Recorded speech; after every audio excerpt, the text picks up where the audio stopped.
Good morning, everybody. Happy Monday. It's December 11, 2023. Great to be with all of you today. My name is Bob Lang, and it's time for our Daily Bites, which we bring to you every Monday and Thursday, roughly around 8:30 Eastern Time till about 8:45 or so. Talk a little bit about markets, the economy, anything that's going to be affecting those two things coming up and what's happening, what's been happening. So last week, Friday morning before the market opened, we had the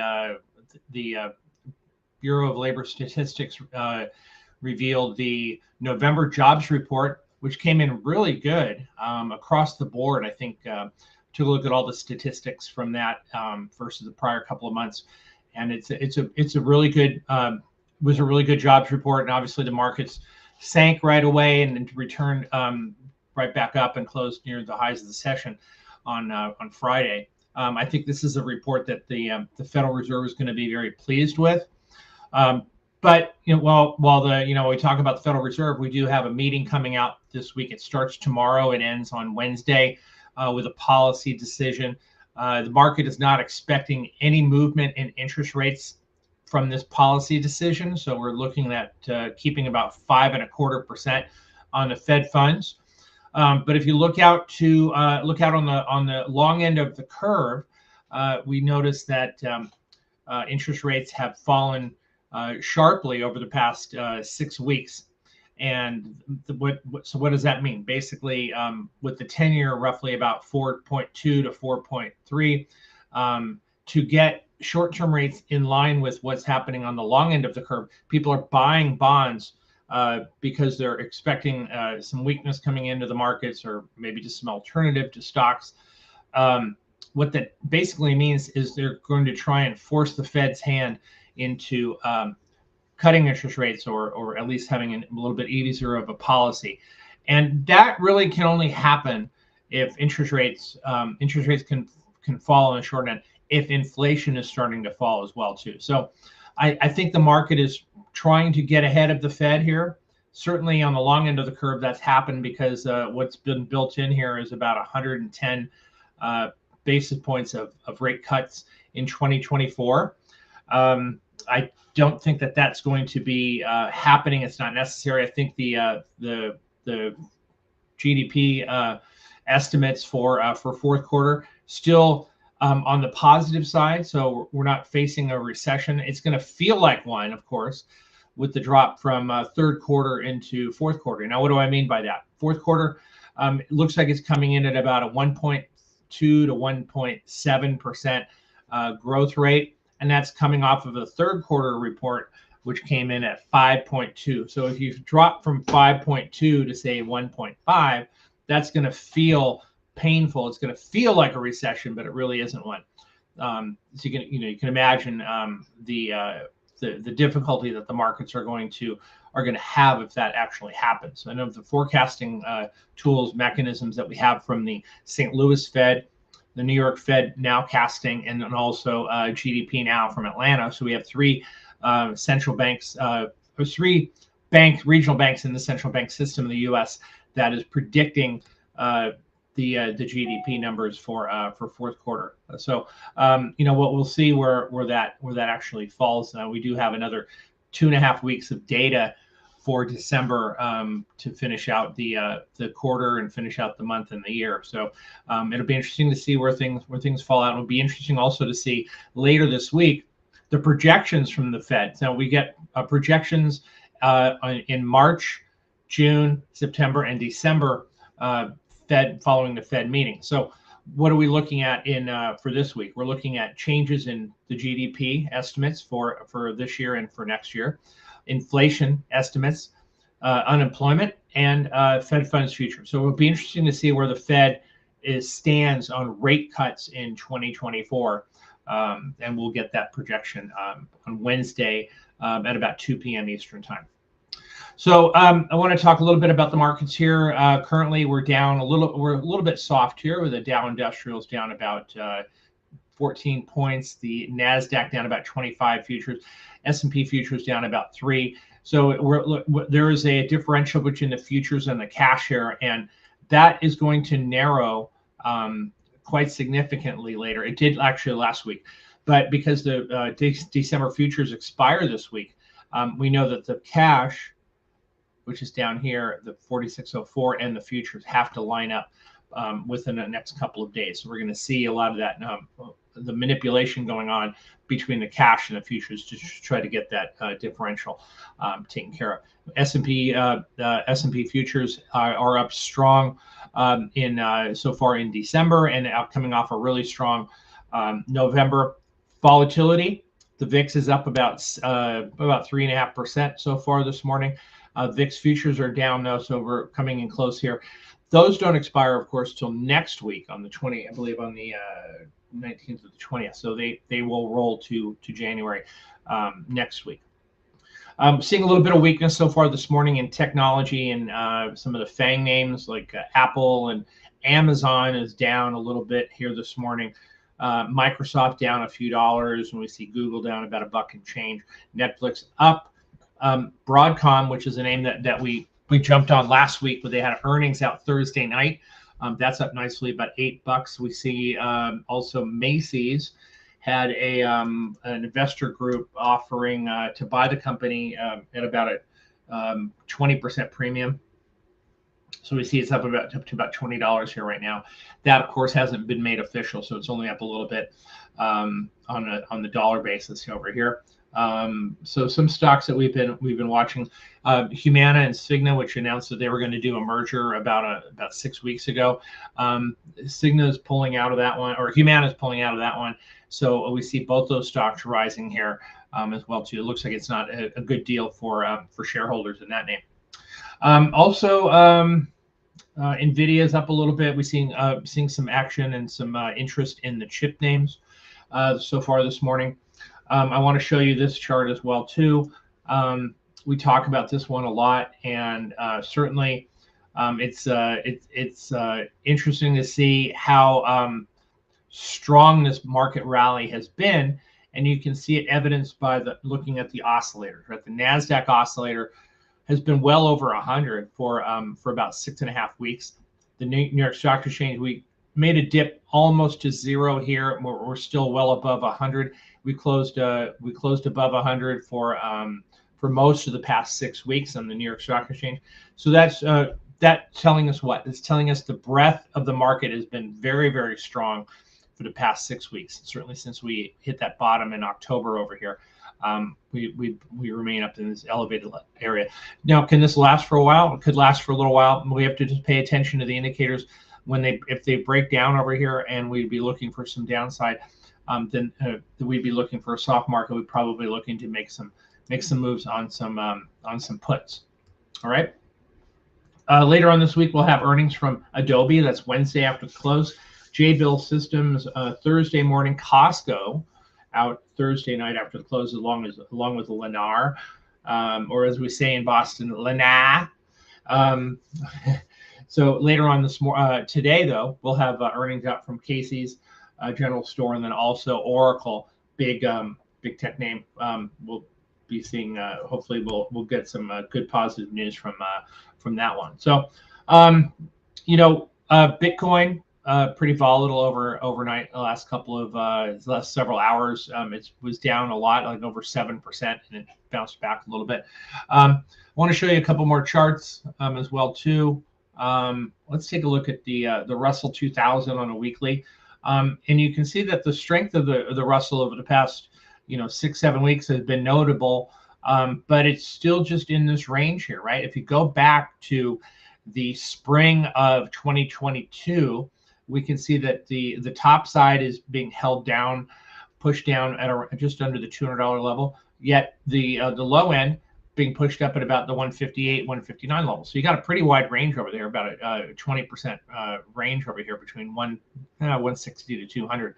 As we bounce around over here, we see the colors on the candlesticks changing from purple to pink to amber to teal, a little bit of light blue in there.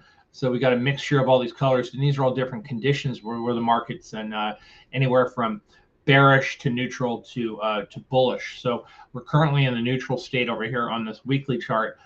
We do have the indicators starting to improve here. Let's take a look at the daily chart of the Russell 2000 as well too. You can see that we had some resistance here at these longer term moving averages, the 100 and the 200-day moving average, and the 50-day moving average moving up here, looking to try and make a crossover for a golden cross. But we can see that currently the daily chart is actually very strong, much stronger looking than the weekly chart. But we do have resistance levels at some of these spots up here.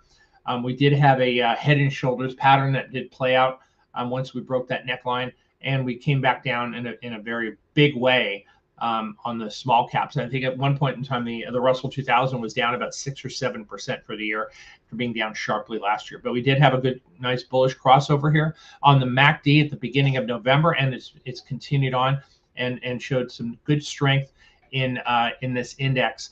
And remember something: 2,000 stocks in the Russell index here is enough to drive breadth to big strong moves. And we just saw the breadth indicators for the McClellan oscillators, and so there's a reason why the McClellan oscillator has been up and strong for a long while. It's due to a good strength in the Russell, because 2,000 stocks carrying their weight big and strong.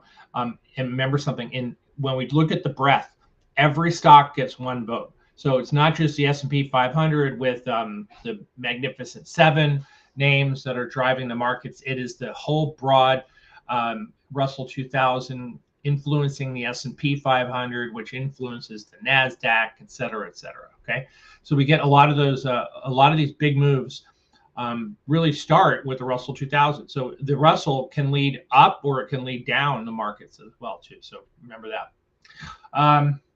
On the S&P 500, I want to show you this weekly chart as well too.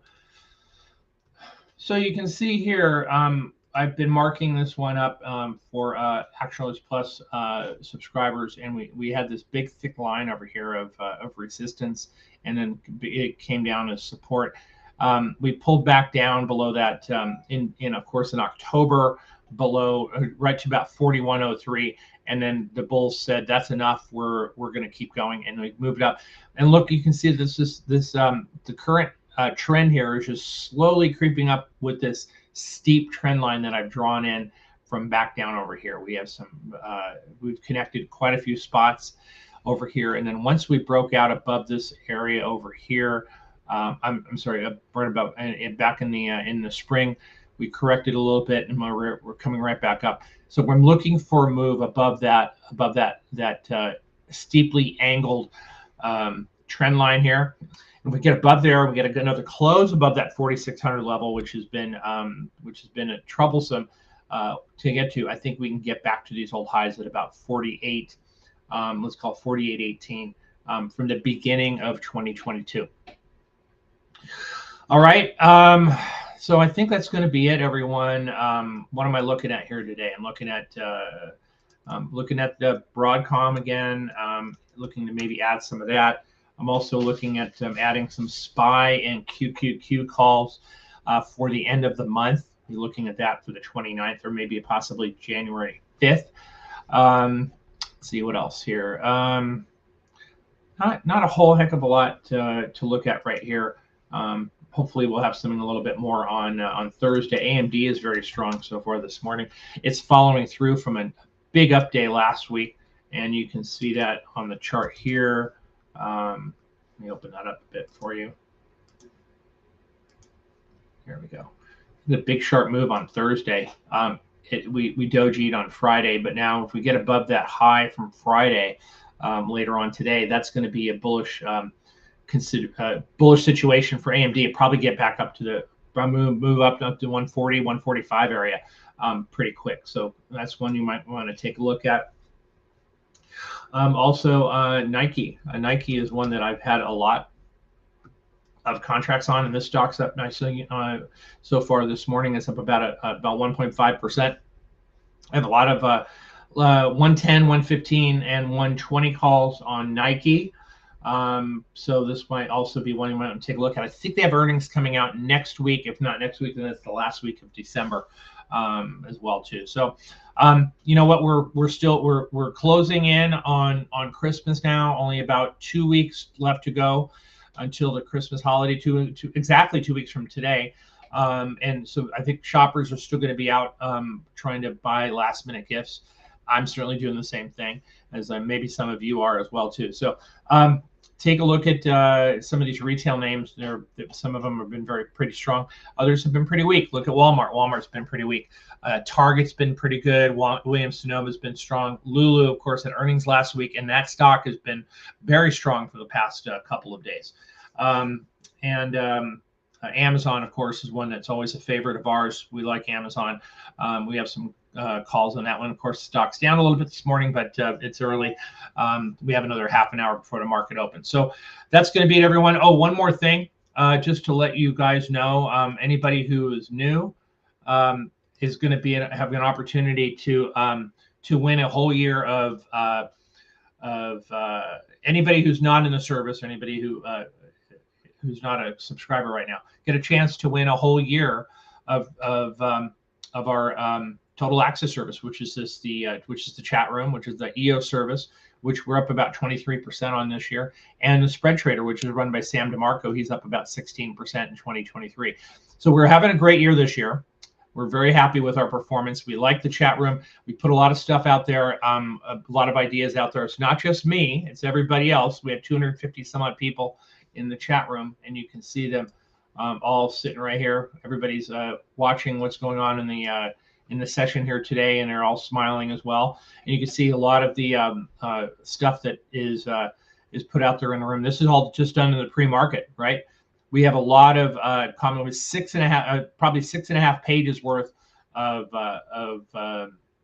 content that's really good for everybody. So if you're not in the chat room, this is the place to be to find some ideas and to learn as well too about options trading. So getting back to the promo here, the sweepstakes, right? Share our success sweepstakes. You can enter a drawing to win a year of the directional trading, spread trading service, and chat room, or otherwise called as Total Access, right? And if you win that, you get a whole year.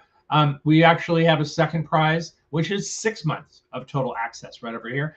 5 third prize winners are going to receive a full month of Total Access. So it means you get access to the chat room, the directional trading, and the spread trading product as well too. So if you just go to this link over here, success-sweepstakes, explosiveoptions.net /success-sweepstakes, you'll get a chance to put your name in there, fill it out, and you'll be entered into the contest, and hopefully you'll be coming out a winner as well too. So I put it out there on social media, on Twitter, on Facebook, LinkedIn, everywhere else I could possibly put it out there. So you guys get a chance to enter this contest, and hopefully we'll see you guys in the chat room. And even if you're not in the contest, if you don't win the contest, you get a chance to get in as well too. So you're going to get a invite to join Total Access for 2 weeks, and then you'll get the 12 Days of Trading series, which started yesterday as well too. So I wish everybody a great trading day. Thank you very much for spending a little bit of time with me this morning and for listening. I greatly appreciate that. And I'll be back on Thursday. We'll be talking about the Fed meeting, the inflation reports, which come out tomorrow and Wednesday, and a few other things as well too. Thanks everyone. Have a great day, and I'll see you guys all on Thursday, and enjoy a little bit more of Hank Williams. Take care. All my rowdy friends are back for Monday night.